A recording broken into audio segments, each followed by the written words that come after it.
Clinton brushed off Trump's latest verbal barrage, describing him as a bully and a dangerous one at that, she said, because his proposal to ban all Muslims from America has, and she said would continue, to inspire ISIS recruitment.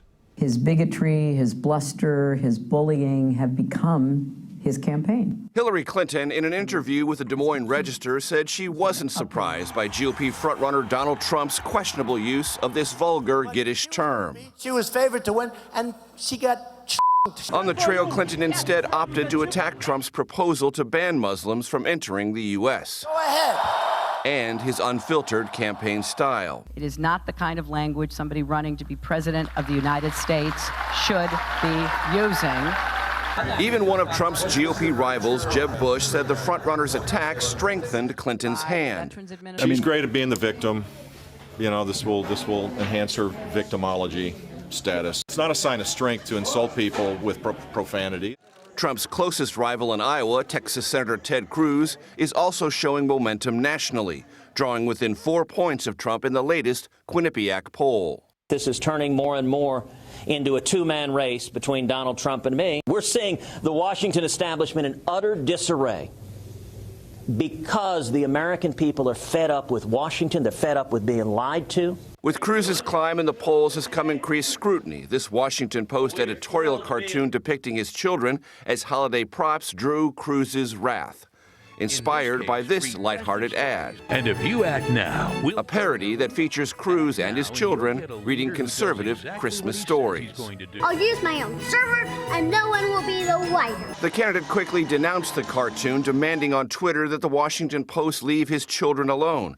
Stick with attacking me, he tweeted, adding his daughters are out of your league. The Washington Post defended the cartoon at first, then later said it did not live up to its standards and retracted it. Senator Marco Rubio sent out a tweet calling the cartoon disgusting.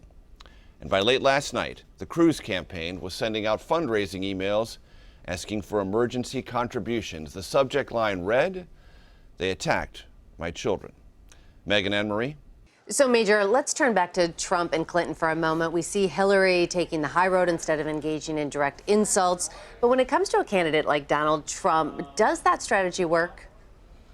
Well, look, with Hillary Clinton and Donald Trump, you cannot apply any of the rules that Trump has successfully applied to all of his Republican challengers. Why? Because they're running in different contests, talking to completely different audiences, and possibly preparing the stage if they are the two nominees of their respective parties.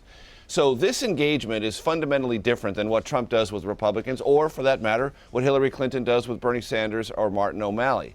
It's a cross-party conversation with entrenched interest groups behind both candidates. In Trump's case, his supporters; in Hillary Clinton's case, her supporters, and almost all of the Democratic Party establishment. So part of what we see going on here is the two of them eyeballing each other and the campaign sort of dealing with each other as potential general election competitors. And for both campaigns, that serves their interest because they would like their supporters to already imagine an America where they're the nominees of the two major parties. They're not yet. No one's even casted a vote yet. No one's even cast a vote, not casted, but cast a vote. And until that happens, this is all theoretical. But at a strategic level, it's a good idea rather, for Trump and Clinton to give their supporters and the country that's paying attention this close to Christmas that they are, if not likely, possibly their party's nominees. And Major, while you're talking, we're throwing up the latest Quinnipiac poll, a recent Quinnipiac poll that puts Hillary Clinton beating Donald Trump in a national election. So perhaps taking the high road is a good choice for her when you're thinking about the long road ahead, right? Yes, interestingly, that poll also showed Bernie Sanders beating Donald Trump, and by a much wider margin than Hillary Clinton, which I found interesting, and I'm sure the Sanders campaign found interesting, and Sanders supporters would like more attention to be brought to, because both would beat Donald Trump, that is to say Bernie Sanders and Hillary Clinton, both margins outside the margin of error in polling.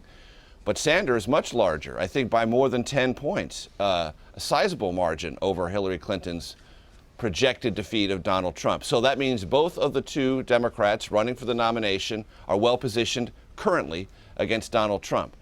But again, all of this is secondary to the real conversation, which is, will Hillary Clinton win the Iowa caucuses? Will she win the New Hampshire primary, and so doing vanquish Bernie Sanders? Or will those two races be really competitive and give that race new spark? What will happen to Donald Trump in Iowa? Does he have an actual ground game? Or does Ted Cruz's ground game, which he has meticulously put together over the last 12 months, become the decisive factor there? And if Trump loses in Iowa, does he suddenly become deprived of all of this momentum in the polls and people take a second look and maybe jump off that bandwagon? And a loss in New Hampshire, what would that do to the Trump campaign?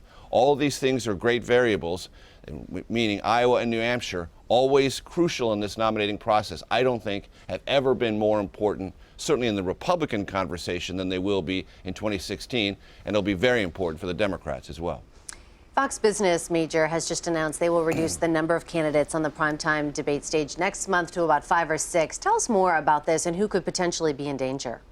Well, if you're John Kasich, you have to worry about this. If you're Rand Paul, you have to worry about this. It looks like Chris Christie would probably be on the other side of the new criteria. Basically, the top 6 in national polls and the top 5 in polls in Iowa and New Hampshire. This debate will be held January 14th in North Charleston, South Carolina.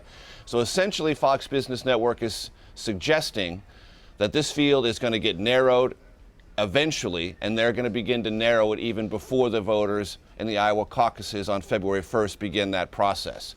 So there will be a much larger undercard debate that will include some who have been persistently on the primetime debate stage, and it will give more focus to those who actually are running well nationally and competitively, that top 6. That's still a somewhat unwieldy number, but certainly easier to deal with than 9. And it will give sharper focus to those who do make the cut, so you can bet everyone who is not a clear top-tier Republican, Donald Trump, Ben Carson, Marco Rubio, Ted Cruz, and possibly Chris Christie, are going to be fighting to get on that stage. And if you're not there, you are in big, big trouble. Major Garrett in Washington. Thanks a lot, Major. You got it.